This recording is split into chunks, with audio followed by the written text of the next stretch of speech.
Hi family, I'm just coming through real quick because I have a question from one of my subscribers and it's actually a good question, so I will go ahead and address it in this video. She asked that I don't say who she is, so I respect that.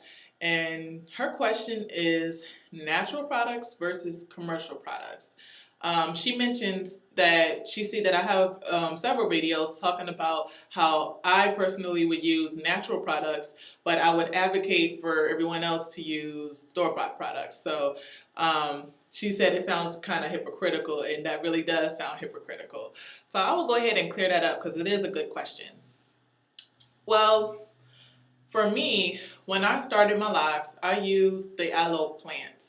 And when like the first year and a half of having my locks, that was primarily what I used in my hair was the aloe plant. It's, I think, 99% water. Um, it's the plant. It's good for you, and it's good for your hair. Great moisturizer, and it provides a great hold, a hold better than some of these so-called store-bought products. But I was always keen on using natural products because even before I started locking my hair, when my hair was natural, I used nothing but natural products. I was very strict on what I used in my hair. So things like Nature's Blessing and shea butter I used in my hair.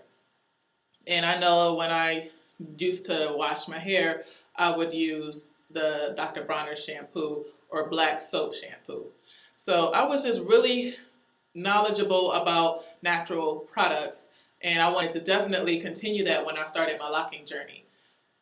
But the locking journey is tricky because there are a ton of products on the market, and just like for natural hair, but the problem is a lot of these products will cause buildup. And I knew early on that was something that I would not have to deal with because I was using the plant. Well, after I moved around, lived in different climates, different cities, the plant wasn't available. So I had to use alternatives. So that's why in my videos, some of the products that I would introduce are the alternatives that I picked up along the way. Such as there was a natural conditioner that I found in Vermont. It was 100% natural. Like all of the ingredients were things that you would find outside in nature.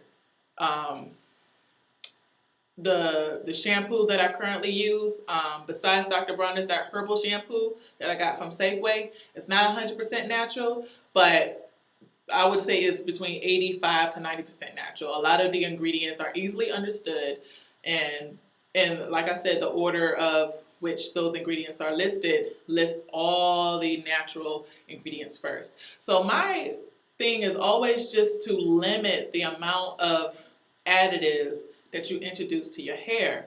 And one way to do that is to read the labels on all of the products you use. And I understand that a lot of people don't have the time, the resources, or and like in my case, the plant or what you needed was not just wasn't available.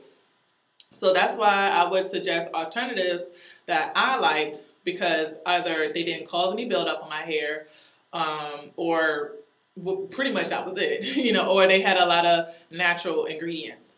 Now, a lot of the products that I do recommend, I don't necessarily use.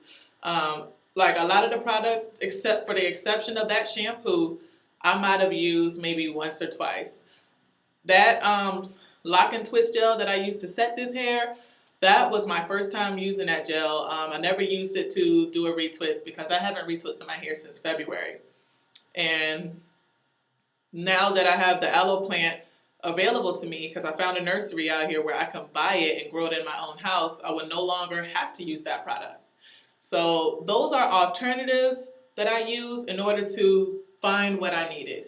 And those are the same products that I would recommend for you all because, like I said, for me, they contain the most, the highest percentage of, say, natural products that you could possibly find at maybe a commercial outlet. As reasonably as possible because you're not gonna find 100% natural anything if you have to go to the beauty supply store to get it. for exception for maybe some oils, and then again, you can't be sure. So that is why I would suggest other products, but she also wanted to know, so what do I currently use? Well, right now, I've just been using for shampoo that herbal shampoo, and sometimes I may switch up and use Dr. Bronner's. I haven't retwisted my hair, and when I do decide, if I do decide to do it, I will use the plant again. Oh my God, you all just don't understand how excited I am. I haven't had this plant in a year because it's been about a year and a half since I moved from Georgia. So I'm just really excited about having this plant. And another thing, if you can see my locks, I wish you all can see me in person because you will see that I don't have any visible buildup. Now, everybody's locks, depending on how you started it, may contain some smaller amounts of residue. Well, it depends. Some people are heavy-handed with their products. They use the wrong products and a whole bunch of nonsense. I don't, I don't use all of that stuff. The oils that I use, I always mix it with water because, see, that's one thing. People kind of misuse oils, and I don't mean to say you misuse, but yeah, they misuse the oils. Let me just go ahead and say it. You misuse the oils. I mix my oil with water. Oil and water don't mix.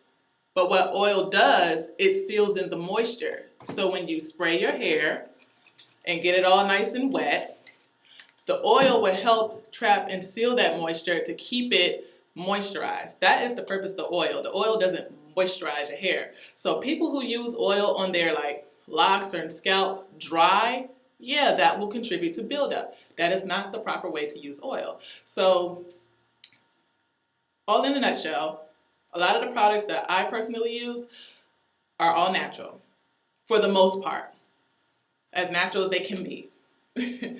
But once I get back into my routine, which was just aloe gel and Dr. Bronner's, that was all I needed. And then, my oil mix. I did rinses when I started my locks. I'm gonna start doing that again, especially now that I'm free-forming, so I won't have to wash as much.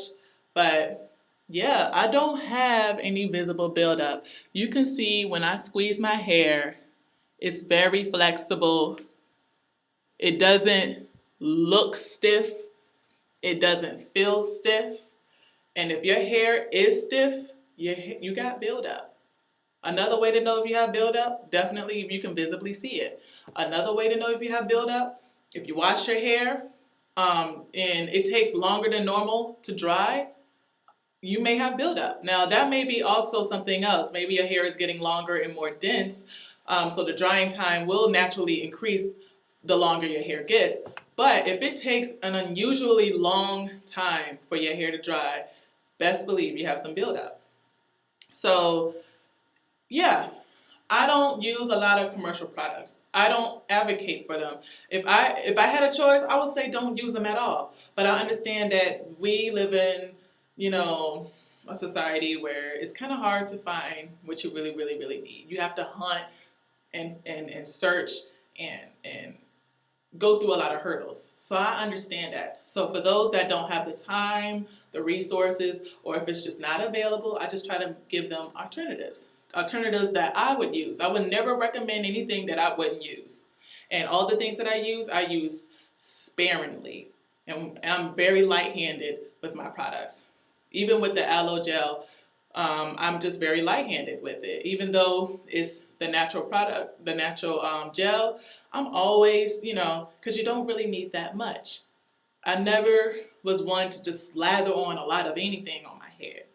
So I hope that answers your question. And no, I'm not totally against commercial products. I'm against some of them, absolutely. But there are some that do contain, I guess, the majority of the product is made of natural ingredients. So maybe if it has like a fragrance and maybe something else at the end tail of the ingredients, it's not going to hurt your hair that much.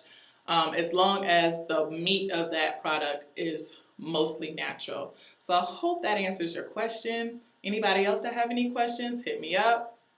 Peace.